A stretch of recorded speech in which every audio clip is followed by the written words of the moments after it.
Hi everybody, Mayor Tom Schneider here, another day in our town. We are talking with Tim Barrett and Tom Goldkamp. Tim is our city engineer and Tom is our civil engineer.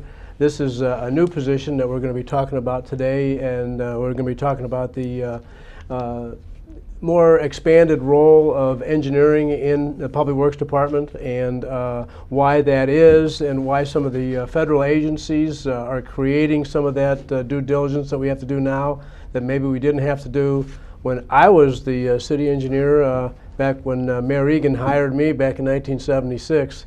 Now I worked in the capacity of civil engineer. I also had to work in the street department as the street department superintendent and also acting public works director because of different situations that happened back in those days. Tim, tell us a little bit about our decision to expand the engineering department. Well, Mayor, as we've talked about before and what we're here about today, we've had a number of different areas that have increased the workload on the engineering division. It really is a division that has a lot of different hats. Recently, a few things have happened that have really put a strain there, particularly on the regulation side from the EPA, Clean Water Act. There's a lot of different mechanisms there that require a lot more boots on the ground, a lot more review, and a lot more project management. The city has dealt with an extremely large uptake in the number of MSD projects as well that have come through as part of the consent decree. At last count, we were somewhere in the area of 24 projects over the next few years, and each one of those projects requires review, inspection, and administration, and a lot of coordination with MSD and their subcontractors. When you add that into the uptake or the increase in commercial development since the economy's starting to turn around, there's a lot of requirements both from a regulation standpoint and just from a construction standpoint that we need to be out there to inspect. And we're kind of lucky that when it came time to hire Tim Barrett, he was a local Florissant boy, grew up here in Florissant, and it just so happens that Tom Goldkamp falls in that same category. Matter of fact, he's got family that goes back probably 4 or 5 generations in Florissant. He's part of an extended family that if you took them all together, they could probably fill up one of our wards. And so anyway, Tom, tell us about you were part-time with the city, and then you got your civil engineering degree, and tell us a little bit about yourself. Oh, well, like you said, I did. I'm working towards getting my civil engineering degree. I'm just about there. This is 2 months to go, and I'll have my degree. One of the things that we've been working on that's as increased role, as Tim said something about regulation, and that's the sidewalk program. We've had the sidewalk program for years, but it was a resident would call in or a city employee would see a trip hazard, and we deal with it. Well, now with the Americans with Disability Act, there's a lot of requirements for a more aggressive approach to the streets. If a street has a major street overlay, we have to go in there and we have to make the entirety of that street ADA compliant on the sidewalks, which is a lot more technically challenging. Mm-hmm. I know, now also the other thing I think that you're going to be doing a lot of, take some of the pressure off of Tim on the sewer lateral program, is that right?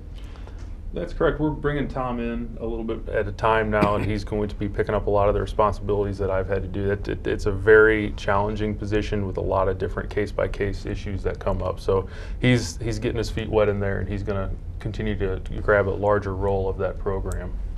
Now, one of the things that Tim, I used to have to work on, it was a big deal. Sometimes it created some challenges from sometimes like people like to shoot the messenger sometimes, is the floodplain management. Talk a little bit about that, Tim, because I remember that's about the most vivid thing that I remember that we had to do. Well, and Mayor, based on the timeline there, when you came in was about when all the flood maps first started rolling out. So that's kind of the inception of the National Flood Insurance Program. And Florissant's a community that's got a number of flooding hazards, and not like you would see the classic 1993 flood. We have a lot of flash flood issues that come up from the creeks. We just actually went through a new mapping change, and so we have to try to do as best as we can from a public information standpoint to let those people know that there is a change in the status of their property, and flood insurance rates have been really on the increase in the last few years. So sometimes that's a bit of a bitter pill to swallow, but we try to shoot our residents straight. One of the things and one of the highlights here is we have, in the past couple years, I think in 2012, we got into the community rating system program. This is basically a measure of how well we administer the floodplain. If you do a good enough job at it, you can get a different class status. We're currently Class 8 status, one of only a few in the state, and that affords people that have an insurance policy, a flood insurance policy, up to a 10% discount. So that does save a good amount of dollars across the city. I think last count somewhere in the 30 to 35,000 across the city. But it just continuously evolves, and we have to try to make sense of the maps and try to work with residents on an individual basis as best we can. I know, Tim, you have a lot of other things on your plate, along with the GIS system. Let's talk a little bit about that, and whenever you can, just kind of let us know what kind of stuff you're delegating to Tom. Right, and actually that's one of the areas that Tom's starting to get involved in quite a bit more. GIS, it stands for Geographical Information System. It's one of the tools that we have used very much in the last few years to try to help better plan out projects, to coordinate with other utilities, and to generate a lot of custom mapping products within the city. So working with community development, economic development, parks department, police department. We also have a public version of that, and that continuously gets revised as we get information. But homeowners can go on there, they can look and find out, going back to your previous statement, and go back to the flood insurance rate maps. They can look there, they can find approximate property lines and aerial photos. And one of the things that Tom has really done internally that's been a huge help for us, and something we've been wanting to do for years now, is go through and map out a lot of our private utilities. We have a utility locator, and Tom will go out, try to vet out where the lines actually run, so when we have a project of our own, we know where the lines are. Tom, what's it like to know that you already have a job, you're about to graduate, you have a full-time job? There's some, engineers usually get a pretty good success rate on getting jobs, but college graduates in general really don't. But what's it like to be finishing up your civil engineering degree and also being able to work in the field at the same time? Oh, it's great. It's great. It's a great experience, and obviously it feels great to have a job. Anyone would say that, but I really enjoy this job because it's given me great experience. And I also, like you mentioned, I'm born and raised here. I feel like I'm giving back to my community instead of just a job. This is a job that I'm invested in. Yeah.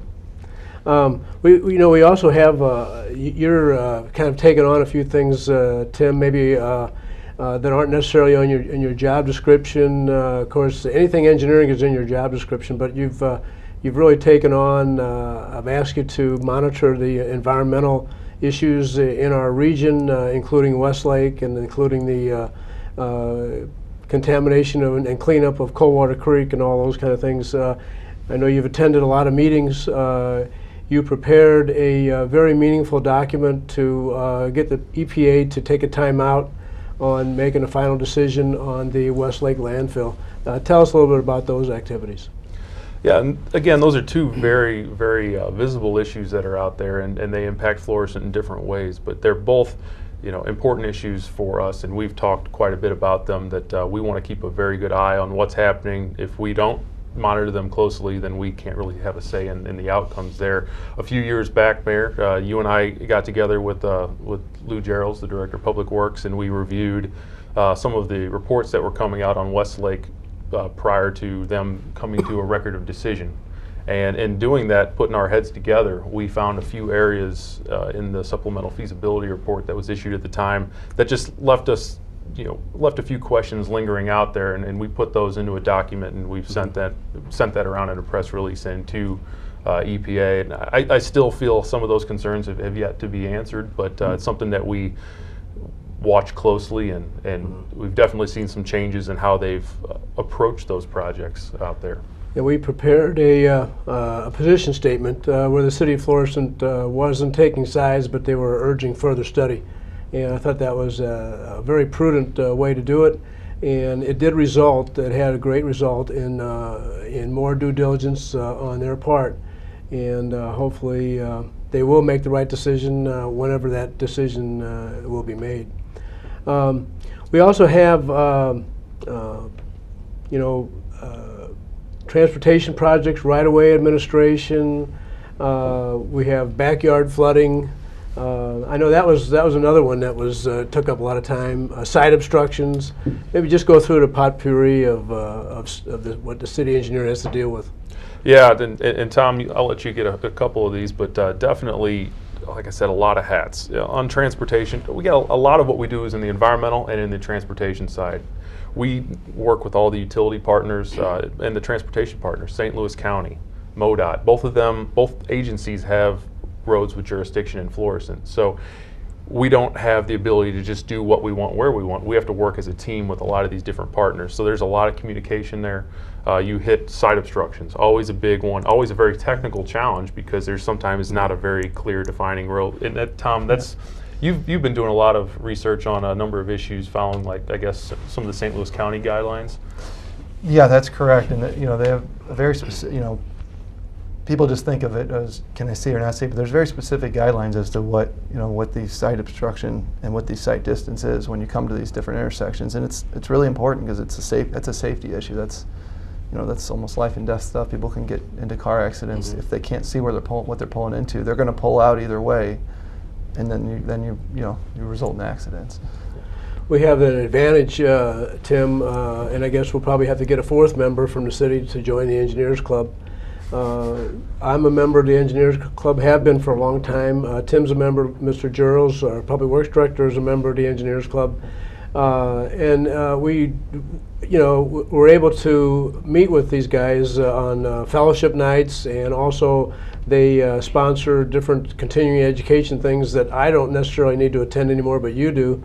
And also just different kinds of things in the civil engineering profession that they're advocated by fellow engineers. So it gives us an opportunity to network with designers, with planners, with people that work for the utility agencies and the highway departments. Let's talk a little bit about some of the benefits of having some friends that you see on a social basis from the Engineers Club. Well, and engineers are not historically known for being the most outgoing personalities, so it's great to get in a room with a lot of people that have common interests, and you can kind of talk to them on a level you just can't deal with over the phone.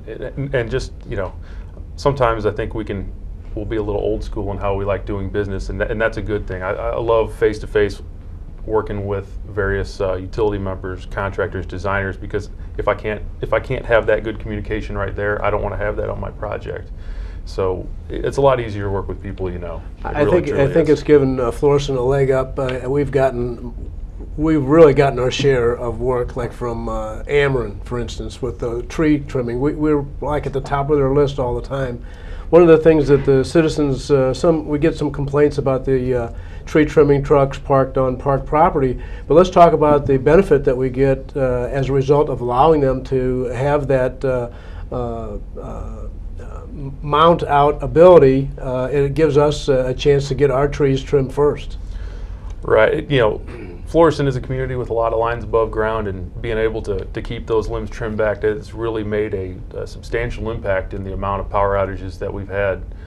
So we're very fortunate now that they've got a fairly rigorous program, and I think this time around we actually got into it with them a year quicker than the scheduled go around. So for whatever reason, we're getting a pretty good shake there, and certainly helps when bad weather comes. And I think they also occasionally will, if they're in the area and we know of some problem, tree-related problem that they can address, a lot of times they'll just knock it out for us. Sometimes you can find a situation like that's correct. So anyway, it's just very beneficial to have these relationships. With MSD, again, we've gotten way more, I don't know, way more than our share, but we've certainly got our share of work. I mean, millions of dollars, if you want to talk about that. Just ballparking the numbers between now and the end of 2016, I believe we're in the near $30 million range of projects that are coming through, a lot of consent decree type projects. And what that means to a homeowner is just a lower likelihood of your basement backing up.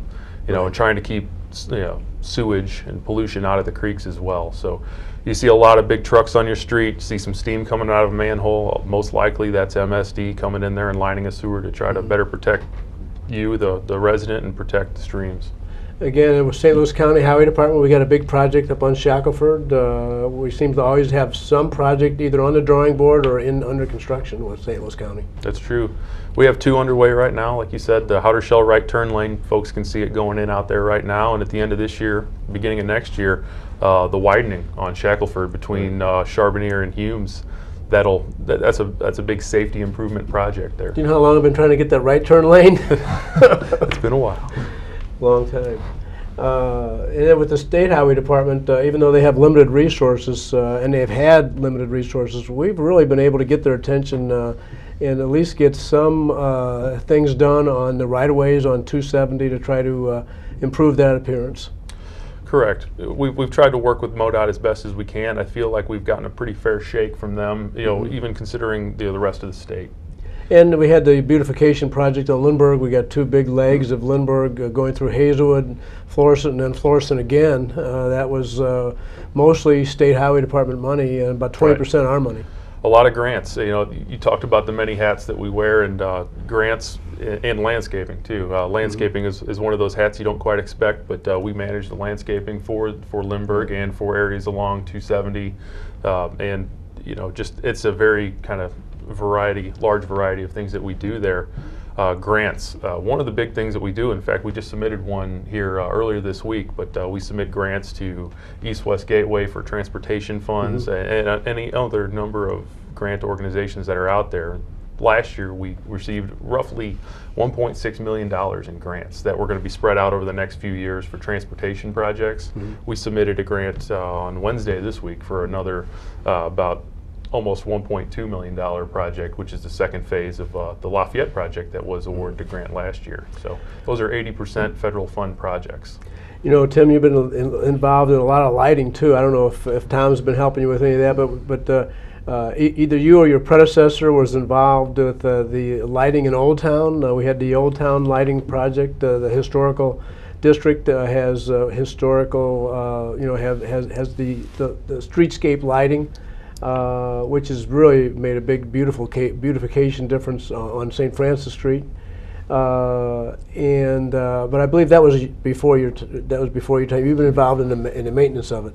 Well, and when I first came on, we were doing the second phase in the construction of Lindbergh out there. But talking about the street lighting, decorative and just the Ameren street lighting that you see on the corner, that's actually something Tom's been very helpful with. Tom, I don't know if you maybe want to talk a little bit about what you've been doing with street lights. That's one of the reasons we brought him on. Okay, good.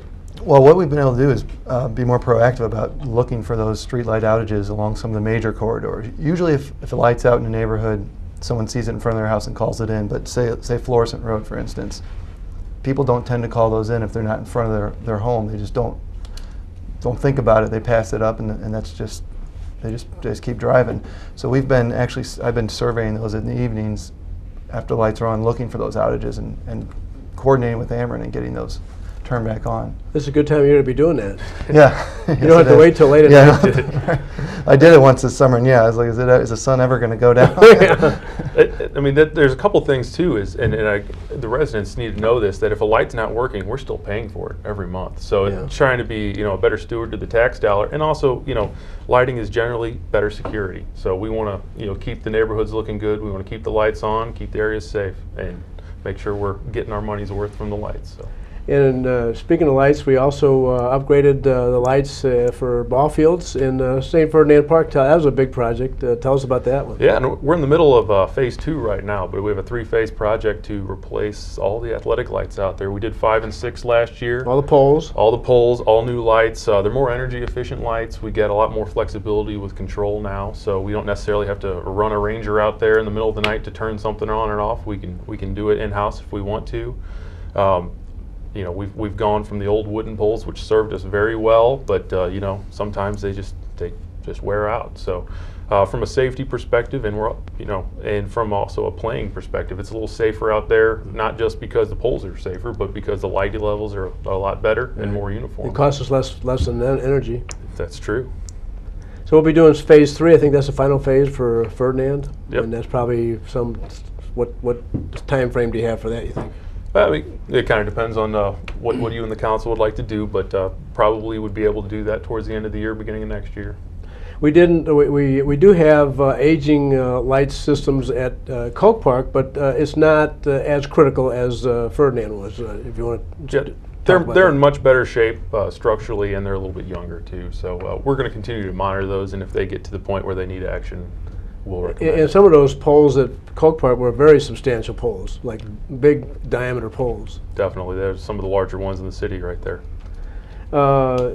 Speaking of parks too, we have the Sunset Park. We had a little bit of a mudslide on the trail. Had to close the trail for over a year, and I don't know if I think it just opened recently. Tim, you were involved in that. That's up your alley with your foundation engineering.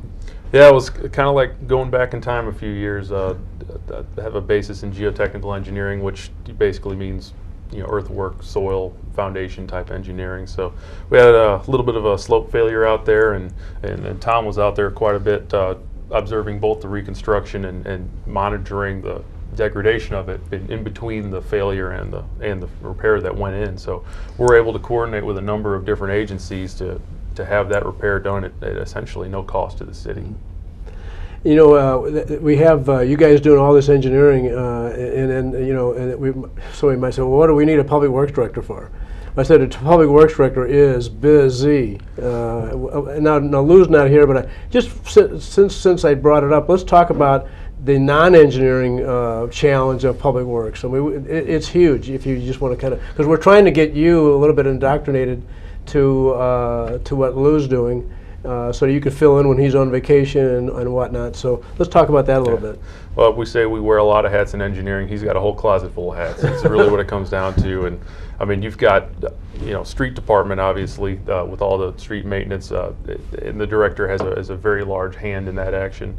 You have the health department, so you have any number of issues with recycling, solid waste. You have animals, you have mosquitoes.